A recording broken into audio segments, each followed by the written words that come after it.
Il y a de cela de 3 jours, Tero aka Teromic qui a sorti une vidéo sur le gros problème des joueurs Yugi qui puent, donc c'est le cliché. Du coup, je voulais soulever ce point, du coup, répondre à sa vidéo parce que il y a des choses très intéressantes à dire.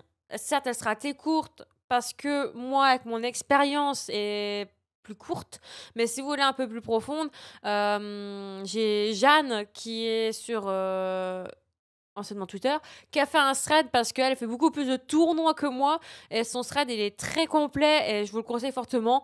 Donc du coup, je vous mets ça dans la barre d'infos et moi je vais en parler de mon côté mais aussi du coup le faire en vidéo. Bonjour à tous, c'est Mana, j'espère que vous allez bien. Donc on va réagir, surtout répondre du coup à cette vidéo, mais là de mon point de vue du coup, si vous avez bien compris. Donc ça va être très court, je vous le dis tout de suite et sans plus tarder, on y va. Pour vous mettre dans le contexte, ça va faire un peu plus de 4 ans que je me suis mise à Yu-Gi-Oh! Donc c'était fin 2019 et j'ai commencé réellement les vrais tournois en 2020. Sauf que malheureusement, bonjour Coco, pendant 2 ans et puis bah après ça a été repris de plus belle. Mon vrai premier tournoi c'était tout simplement le WCQ de Colmar eSport Show. Quel WCQ incroyable. Et c'est vrai que vu que c'était la première fois, j'étais un petit peu... comment dire naïve, surtout en mode bon, comment ça va se passer. Et bah du coup ça s'est super bien passé, j'étais bien entourée et c'était vraiment cool. Après il y a eu le Covid, ensuite il y a eu les remote extravaganza, enfin officiel Konami. J'en ai fait un ou deux maximum parce que j'avais pas des decks complets ou soit c'était pas évident ou c'était autre personnel raison, voilà. Et après bah du coup j'ai repris quelques tournois, donc j'en ai fait quelques-uns à Paris, j'ai fait en Suisse, j'en ai fait le French Open à Dunkerque, OSIS Lyon tout simplement, et bien sûr le CDF de l'année dernière à Lille parce que malheureusement cette année je n'ai pas pu y aller. Donc malheureusement j'aurais pas d'avis sur ça, mais d'après ce que Tero a dit dans la vidéo, c'était vraiment pas mal et j'ai vu les vidéos, ouais c'était... Franchement il n'y avait rien à dire. Donc le contexte où les joueurs qui puent, déjà premièrement, c'est en minorité. Là, faut pas généraliser, c'est vraiment en minorité. Donc moi ça m'est déjà arrivé, voilà, malheureusement. Après, il y en a qui ont des problèmes au niveau d'hygiène corporelle où ce n'est pas de leur faute aussi. Hein. Faut prendre en compte, il y en a qui suent tout simplement plus facilement, plus rapidement que d'autres, tout simplement. Et le fameux cliché des joueurs qui ne prennent pas leur douche. Voilà, ça c'est... On l'entend souvent cette phrase-là et aussi avec la blague du jeu du déodorant. Malheureusement, oui. Bon, évidemment, je ne vais pas citer les boutiques ou quoi que ce soit parce que ça peut concerner tout le monde, tout simplement. Puis aussi, après, c'est pas de leur faute au niveau de leur structure de la boutique, bien sûr, parce qu'on va parler de ça. Au niveau des aérations, les fenêtres, c'est vrai que c'est quelque chose où on ne voit pas beaucoup dans les boutiques, malheureusement, dont si on est une vingtaine de joueurs ou voire trentaine, même si on est une dizaine, par exemple, si ça dure toute la journée ou toute l'après-midi, surtout quand il fait chaud en été, tout de suite, ça... Comment dire? Je vais pas dire fermenter parce que c'est un peu fort au niveau mots, mais ça persiste. Ça persiste et du coup, à la fin, ce n'est pas très agréable. Donc, voilà, c'est... Ça, il faudra peut-être revoir ça. C'est vraiment les aérations, faire des courants d'air aussi. Bon, pas trop non plus, pas qu'on tombe malade, parce qu'il y a les contraintes aussi. Mais c'est vrai que moi, étant quand même, j'ai une hypersensibilité au niveau de l'odeur. Donc c'est un peu ceux et celles qui l'ont. Ils me comprendront aussi du fait que c'est pas évident. Donc déjà ça. Et ensuite, celui qui m'a plus marqué, c'était le OSIS de Lyon. Là, je l'avais quand même beaucoup ressenti. Ouais, ça je me rappelle. Donc ouais, c'était un petit peu chiant. Parce que ça me disait, ouais mais il y avait de la place. Oui, mais sauf, est-ce qu'il y avait des portes? Est-ce qu'il y avait des fenêtres courant d'air ou tout ce que vous voulez? On était tous dans un gros hall de 2500 personnes, voire même, allez, pas loin de 3000. Faut compter les gens autour de tout ça, le staff, tout ça. Bref, on n'est pas 3000, mais bref, on est plus de 2500. Par contre, CDF l'année dernière à Lille, rien à dire. Franchement, c'était le Palais des Congrès, si je ne me trompe pas. C'était pas un parc expo, mais Palais des Congrès, donc à Lille, comme j'ai dit. Ça, il n'y avait rien à dire dessus, c'était vraiment top. Franchement, ce qui était bien, c'est qu'il y avait en fait des gros poteaux, des grosses structures. En fait, si vous avez vu des vlogs ou des vidéos passées par là de CDF, mais il n'y en a pas beaucoup du coup à cause des règlements Konami. C'était trop bien parce que ça servait de clim et ça faisait de ventilation. Et ça, c'était trop bien. Et après, non, franchement, c'était hyper grand. C'était assez aéré, si je peux dire. Donc franchement, ça là-dessus, je l'ai pas trop ressenti. Et franchement, c'était cool. Voilà. Alors, d'après Théro, au niveau des retours des participants au French Open, vu que j'y ai été, l'odeur, c'était quand même persistant à la fin. Alors, dans mes souvenirs, je ne me rappelle plus. Potentiellement, oui, à certains moments, je l'ai ressenti. Après, moi, ce que je faisais, c'est que je sortais souvent. Parce que pour m'aérer et tout ça, bref. Mais c'est vrai que je l'avais ressenti un petit peu. Mais je pensais pas autant. Après, j'étais dans un état où j'étais quand même éclatée. Parce qu'avec la route qu'on s'est fait, je vous raconte même pas. Mais franchement, ça allait. C'est quelque chose... Après, c'est vrai que à Dunkerque, la salle était grande, mais sans plus. Donc, c'est vrai que ça s'est plus ressenti. Donc, je le répète, c'est en minorité. Je le précise, vraiment. Donc, il ne faut pas trop généraliser non plus. Là, par contre, on va parler d'un sujet qui nous concerne, nous les filles et les personnes LGBTQ. Oui, parce qu'il y en a. C'est une liberté que, franchement, je trouve ça vraiment cool. La communauté... Les réactions, les commentaires, que ce soit sur les événements officiels live Twitch, YouTube, donc CDF, YCS, de n'importe où, n'importe dans le monde, c'est inadmissible. Je le dis les termes, c'est inadmissible. Vraiment, d'où on peut se juger, critiquer ce genre de truc en mode... je vais vous dire, c'est ce qui est vrai, hein, vraiment. Nous les filles... Ouais, elle sait pas jouer, c'est son copain qui s'y est mise. C'est qu'une novice, elle joue au trap tricks, ou un truc dans ce genre-là. Lol. On est dans une génération maintenant, on est quand même très ouvert d'esprit. On s'accepte quand même beaucoup à tout en fait. Donc d'où vous permettez de juger comme ça en fait.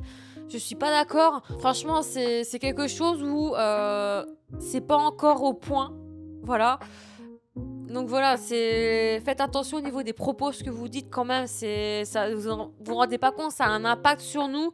Vous dites-vous que c'est au moins 95-96% des joueurs, c'est des hommes. Donc on est très très peu en filles en tant que joueuse Yu-Gi-Oh! Par exemple, French Open, coucou Fred, je sais qu'il regardera la vidéo, on s'en a parlé et c'était vraiment cool parce que il y avait quand même, on était plus d'une dizaine de filles. Donc plus sur 700 joueurs quand même. C'était quand même bien parce que parfois par exemple que ce soit moi ou une joueuse qui va à un tournoi, moi par exemple j'ai fait quelques WCQ, des fois j'étais seule ou voire 2-3 filles max. Donc on se dit mais merde en fait.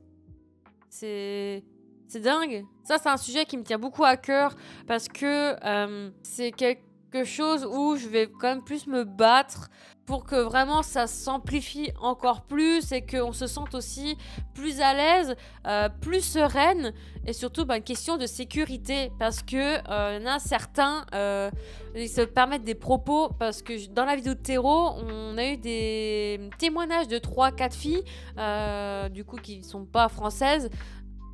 J'étais choquée.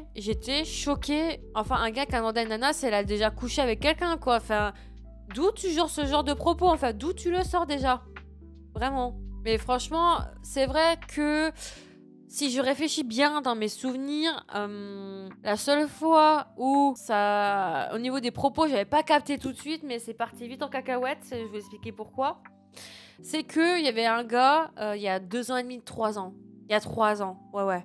Il y a 3 ans, j'étais sur Paris, voilà, parce que je me permettais d'aller à Paris quand j'étais encore chez mon père, du coup, pour profiter un peu, voir quelques gens Yugi, tout ça, bref. Je fais un échange de cartes, il y a une carte qu'un gars l'intéressait, et moi, j'avais rien qui m'intéressait par contre. Donc, du coup, on essayait de voir comment on peut faire.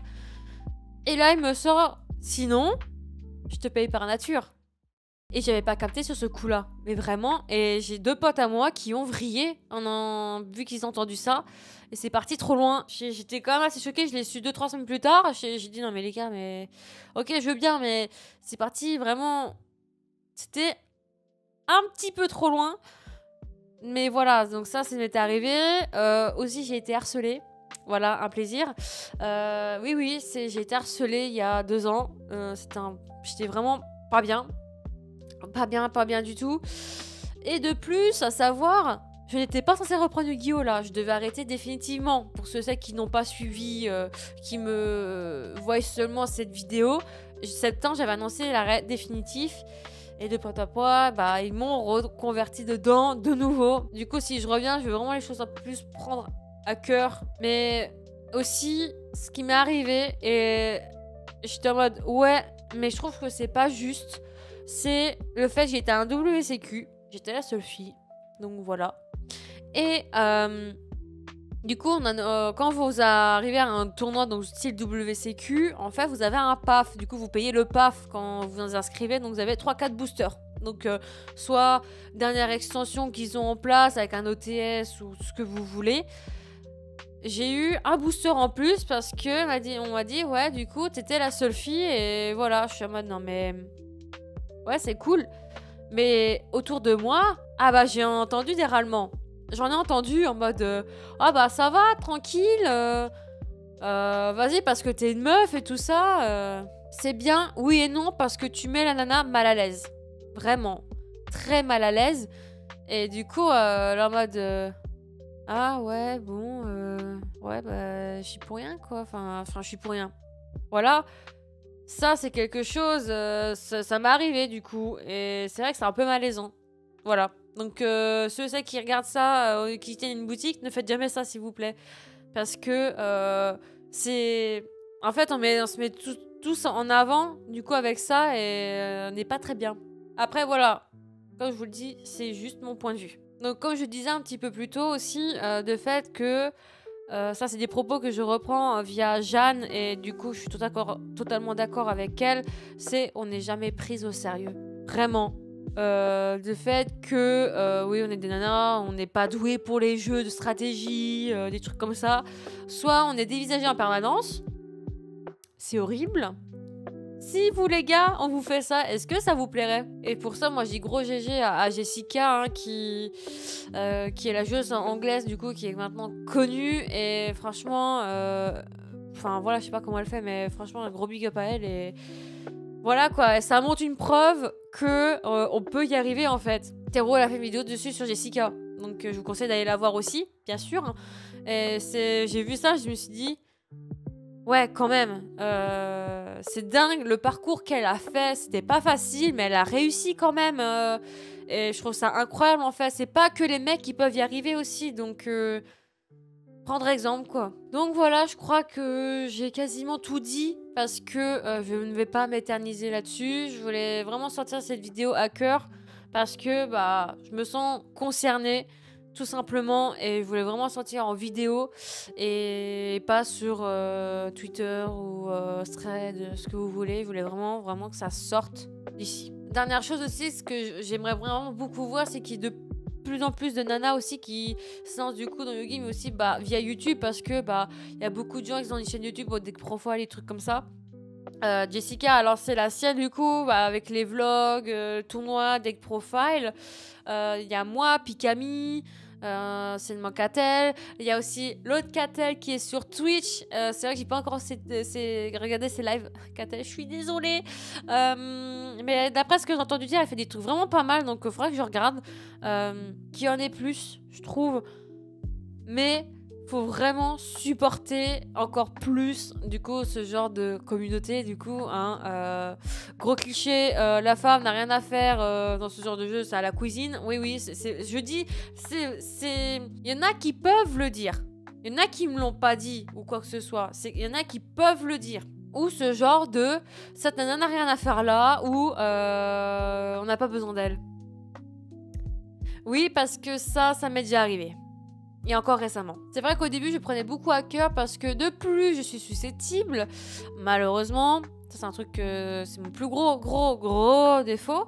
Mais maintenant, je lâche prise en fait. Du coup, je suis en mode, ok, bah je m'en fous, ça ne m'atteindra jamais, ça me bloquera jamais en fait. Je fais ce que je veux, je fais ce que j'ai envie. Bon, enfin bref. Je vais m'arrêter là, je ne vais pas m'éterniser. Merci à toutes et à tous d'avoir regardé cette vidéo qui a été faite vraiment un peu à la dernière minute du coup, parce que ce n'était pas du tout prévu. Merci Théro d'avoir sorti comme cette vidéo du coup, parce que ça sort beaucoup du silence, ce que je vois beaucoup sur les réseaux sociaux. C'est vraiment cool. Et bien sûr, ceux qui n'ont pas encore vu la vidéo de Théro, je vous conseille fortement d'aller la regarder. Je vous le mets dans la barre d'infos aussi également, pour vraiment que vous puissiez la voir. Et ce gars, il est incroyable en fait. Ses vidéos sont juste incroyables et franchement, il touche beaucoup plus de gens parce que bah, bon, il a beaucoup d'abonnés et je trouve ça vraiment cool qu'il fasse ce genre d'impact. J'ai hâte de voir ses prochaines vidéos aussi. N'hésitez pas à me suivre sur Instagram et Twitter pour me suivre sur les réseaux sociaux. Au niveau des nouveautés dans l'ensemble, voilà, tout simplement. Et bien sûr, Twitch. Là, je suis active de temps en temps. Donc voilà, je fais pas que du Yugi. Je fais un peu de GTA RP. Je fais du Bleach. Je fais d'autres jeux. Là, je vais reprendre Valorant, League of Legends, des trucs comme ça. Voilà, pour ceux qui sont intéressés. Bon, d'ici 2-3 semaines, il y aura peut-être une nouvelle vidéo parce que j'en ai une que je mets de côté. Il faut vraiment que je la fasse. Et puis, bah, je vous dis au prochain vlog septembre, si tout se passe bien. Le retour de la saison Yu-Gi-Oh! On va essayer de se donner au max comme je peux, évidemment, parce que malheureusement, je ne pourrais pas faire tous les tournois. Mais au moins faire un YCS, il y en a un en France, faire le CDF obligatoire et d'autres events à côté, voilà, à proximité où je pourrais me déplacer. Et bah, du coup, de vous voir aussi, voilà, tout simplement, parce que c'est cool de rencontrer les gens. Ouais. Allez, sur ce, je vous dis à bientôt. C'était Mana, portez-vous bien, faites attention à vous. Allez, ciao.